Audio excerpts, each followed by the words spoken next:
Hi, my name is Julie Lawrence and this is my process speech. Today I'd like to talk to you about Dutch braiding a toddler's hair. I'm going to show you what tools you need to accomplish this, how you're going to prep the hair and get it ready to braid, and then the technique that you're going to use to actually accomplish the braid.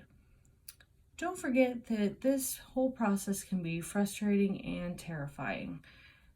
Be prepared for lots of crying, not just on your part, but also your toddler's. Let's talk about these tools that we're going to need. None of the tools that I'm going to show you today are critical to accomplishing this braid. All that these are going to do is make this easier. As long as you have two hands, you could do this braid on your toddler. The first thing I recommend is a brush. We're going to use this to detangle the hair. The second thing I recommend is a comb, and I use this to part the hair. I find it a lot easier parting it during the braid and before. We'll also need a spray bottle with water. This helps to make the hair a little bit more manageable, keeps the flyaways down. And then we'll also need a good detangler. This prevents a lot of the fights. A technique that I learned from my cousin, and quite possibly the most important tool in your arsenal, is going to be a distraction. I like to use something like this phone or a piece of candy, something to keep my toddler sitting where she needs to be so that I can get ready to prepare her hair to braid. Prepping the hair can be the difference between a long and arduous task and a short, quick braid. In the YouTube video, How to Dutch Braid Hair Tutorials for Beginner Toddler Hair by Hair for Little Girls, you'll notice how much time she takes to actually prepare her toddler's hair. I think this is really important. It will help to make your braid go by a lot quicker. So the first step is that you're going to offer your distraction. Then you're going to wet the hair down. And you'll also grab your detangler. And then you're going to brush through the hair completely, making sure there's no tangles at the end. That can kind of trip you up later as you go.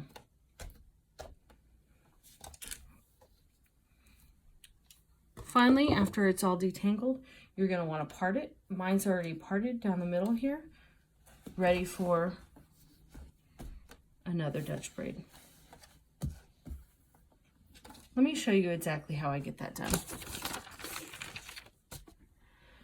This final step is definitely the hardest step in the entire tutorial.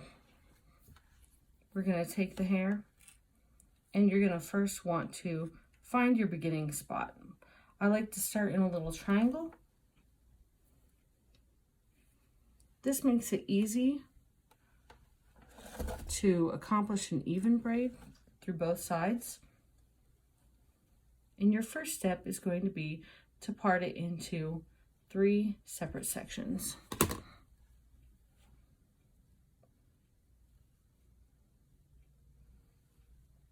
Now with a Dutch braid, you're going to be taking these end pieces and you're going to be putting them underneath the middle braid. This is actually what makes it different from a regular French braid. If you watch How to Dutch Braid Like a Pro by GlamFam on YouTube, he will go into depth the difference between a Dutch braid and a French braid. I start with my 3 strands and I hold them through the bottom of my hands. This helps me personally to keep from getting switched up. You're going to want to start that braid. Notice how I'm taking the braid under the middle piece on each side. And once you have one braid, then you're going to start gathering hair on the piece that you just took. You gather it here and then you pull the opposite side under. Grab that. The more even your sections are, the better your braid is going to look. Sometimes that's not possible with a toddler, even a fake toddler.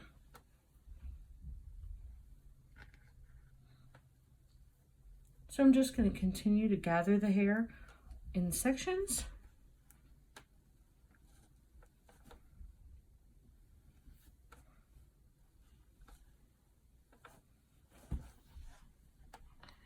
And as you can see, the braid is showing up on the outside of the hair instead of underneath. And that right there is the biggest difference between a French braid and a Dutch braid.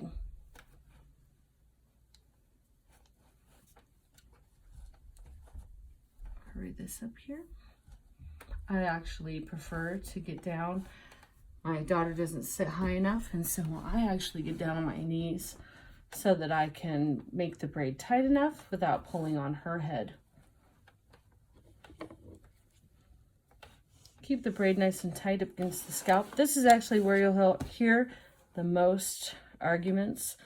And in a young child's hair, I recommend pushing the head forward so that it doesn't pull this hair at the bottom of the head.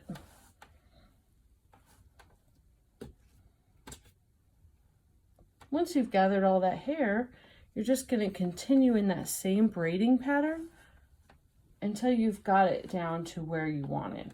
This is personal preference. Some people tie it off right here at the nape of the neck. Some people will continue to braid all the way down.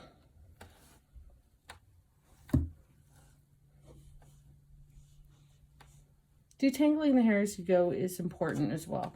It'll help keep you from getting a big old rat's nest down at the bottom. Now we're going to tie this off here, right in the middle.